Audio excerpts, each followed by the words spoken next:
Kita akan mulai dengan latihan titik merah. Lihat ini, titik ini akan menjadi pemandumu.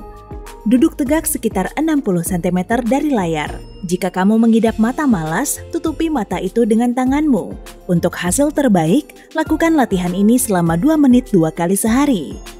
Ikuti titik merah dengan pergerakan seperti tornado. Matamu harus bergerak searah jarum jam. Kemudian lakukan hal yang sama, tapi ikuti titiknya berlawanan arah jarum jam. Terus ikuti, bayangkan kamu menggambar spiral dengan matamu. Konsentrasilah pada titik merah yang berjalan dari kiri bawah layar ke kanan atas layar, lalu kembali. Ayo kita buat beberapa garis miring lagi. Bagus. Kali ini kamu menggambar garis melengkung dengan matamu. Mulailah dari bagian bawah layar dan gerakan matamu dalam pergerakan gelombang yang lambat. Selamat, kamu membuat ombak. Yang berikutnya sangat mudah, cukup buat lingkaran dengan matamu seperti mengikuti jarum jam. Sekarang ayo kita balik. Kamu masih bergerak mengikuti jarum jam tapi mundur. Wah, kamu memundurkan waktu. Oke, lanjutkan. Latihan ini akan meningkatkan kelenturan otot matamu. Ikuti pergerakan titik merah dengan matamu untuk membuat simbol tidak terhingga. Oke, ayo kita buat bentuk yang lebih rumit. Mulai dari sudut kiri atas dan buat garis miring ke kanan bawah. Lalu naik ke kanan atas. Dari situ lanjut ke kiri bawah dengan menggambar satu garis miring lagi. Dan akhirnya kembali ke posisi semula di kiri atas. Latihan ini disebut kupu-kupu. Mulai dari kiri atas lagi, gerakan matamu ke kanan, lalu turun ke kiri, kembali ke kanan dan ulangi. Matamu harus meniru pola zigzag. Sekarang perhatianmu harus terpusat tidak hanya pada pola yang dibuat oleh titik merah, tapi juga bagaimana titik itu membesar dan mengecil. Ikuti titik penjelajah dari kiri atas layar ke kanan atas membuat garis lurus. Lalu ulangi pergerakan itu, tapi mulai di tengah layar. Akhiri latihan ini dengan menggambar garis lurus dari kiri bawah. Yang ini menyenangkan. Bayangkan tatapanmu membentuk pelangi.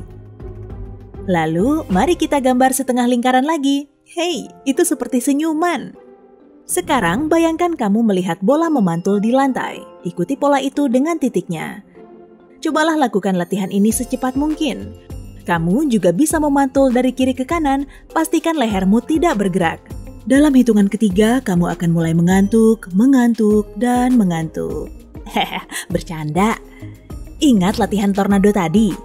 Nah, yang ini mirip karena kamu menggerakkan mata dalam pergerakan spiral lagi. Tapi titik awalnya adalah bagian tengah atas layar, bentuk spiral akan membawamu ke titik tengah. Baik, sudah cukup titik merah untuk hari ini. Lensa kontak. Tanpanya, yang kamu lihat hanyalah sekumpulan gambar dan bentuk yang buram.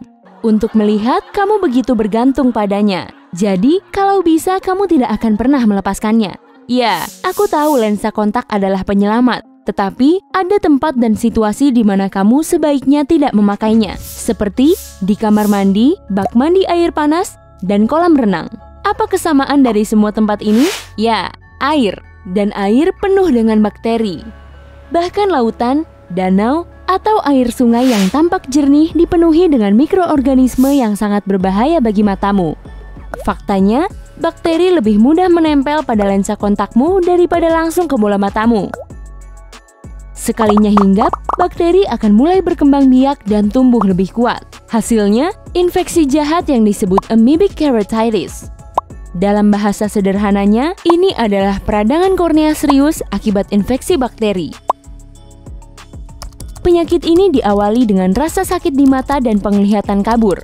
Jika tidak ditangani, penyakit ini bahkan bisa menyebabkan kebutaan. Inilah yang terjadi pada seorang wanita Inggris berusia 41 tahun. Ketika dokter matanya bertanya mengenai ini, dia mengaku bahwa dia sering mandi memakai lensa kontak dan tidak melepasnya ketika pergi berenang.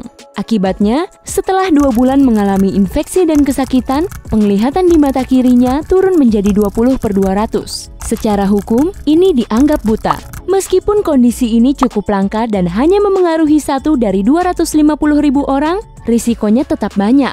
Proses perawatannya lama dan sulit. Jika antibiotik tidak menyembuhkan, maka bisa saja diperlukan transplantasi kornea.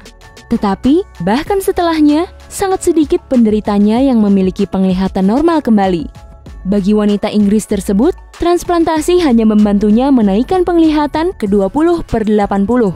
Ini masih kurang baik, karena apa yang bisa dia lihat secara jelas pada jarak 20 kaki dapat dilihat oleh orang dengan penglihatan normal pada jarak 80 kaki. Jika kamu terpaksa harus mandi dengan lensa kontakmu, setidaknya cobalah untuk sering-sering menutup matamu. Dengan begini, kamu akan mengurangi kontak antara mata dengan air.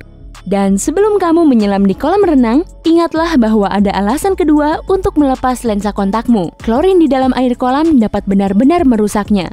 Sekali lagi, jika karena alasan tertentu kamu tidak dapat melepas lensa kontakmu di ruang ganti, kenakanlah kacamata renang yang ketat. Dan jika lensa kontakmu tetap kena air, pastikan kamu benar-benar membersihkannya. Cairan pembersih lensa kontak adalah disinfektan yang bagus jika digunakan dengan bijak. Namun, jika kamu menggunakan cairan yang sama berulang-ulang dan hanya menambahkan beberapa tetes baru kadang-kadang, kamu tidak menggunakannya dengan benar. Jadinya, cairan ini juga tidak melakukan fungsinya. Kesterilannya menjadi hilang, dan saat bakteri berkembang di lingkungan ini, maka dapat menyebabkan infeksi yang kurang menyenangkan pada matamu. Jadi, gunakan cairan yang baru untuk penyimpanan lensa kontakmu sepanjang malam. Pertama, tempat lensa kontak perlu dikeringkan. Bakteri suka kelembapan. Jadi, salah satu cara untuk mencegah bakteri berpesta pora di tempat lensamu adalah dengan mengeringkannya. Membiarkan tempat lensa kontak mengering di udara siang hari akan membantu. Kedua, jangan lupa membersihkannya dengan sabun dan air setiap minggu. Dan lagi, biarkan mengering setelah kamu selesai. Jangan gunakan handuk atau tisu toilet, karena akan meninggalkan serat-serat kecil yang dapat menempel ke lensa kontak dan masuk ke matamu. Ini berlaku untuk perempuan juga. Kamu sedang merias mata dan sedikit produk makeupmu secara tidak sengaja menodai lensa kontak. Jika ini terjadi, segera cuci tanganmu, lalu lepaskan lensa kontak dan cuci dengan disinfektan sebelum memasangnya kembali. Sebaiknya kamu merias wajah terlebih dahulu sebelum memakai lensa kontak. Tabir surya juga tidak baik untuk lensa kontakmu. Jadi, jika kebetulan masuk ke mata, segera lakukan disinfeksi. Matamu tidak akan mulai gatal-gatal dan merah tanpa alasan. Jika matamu terasa kering, infeksi, atau mengalami reaksi alergi, segera lepaskan lensa kontakmu untuk mencegah iritasi lebih lanjut. Tunggu dan lihat apakah matamu membaik setelah kamu melepaskannya. Jika tidak terlalu serius, matamu mungkin saja menolak lensa kontak karena kamu tidak melakukan disinfeksi dengan benar. Jika kamu mengucek mata saat menggunakan lensa kontak, kamu berisiko terkena keratokonus. Ini adalah kondisi ketika korneamu berubah bentuk dari bulat menjadi seperti kerucut. Jika hal ini tidak ditangani, pada akhirnya dapat menyebabkan penglihatanmu kabur. Daripada mengucek matamu, lebih baik teteskan cairan anti gatal untuk meredakannya. Lensa kontakmu tidak suka air dan juga tidak suka panas. Jika kamu melepasnya di malam hari, jangan tinggalkan tempatnya di area yang dapat terpapar sinar matahari langsung keesokan paginya. Dan jangan pernah meninggalkannya di mobilmu, karena bisa menjadi sangat panas di sana. Karena alasan yang sama, jangan membawanya ke pantai juga. Semakin panas tempatnya, akan semakin kering isinya. Oke, sekarang sudah paham kan? Bagus!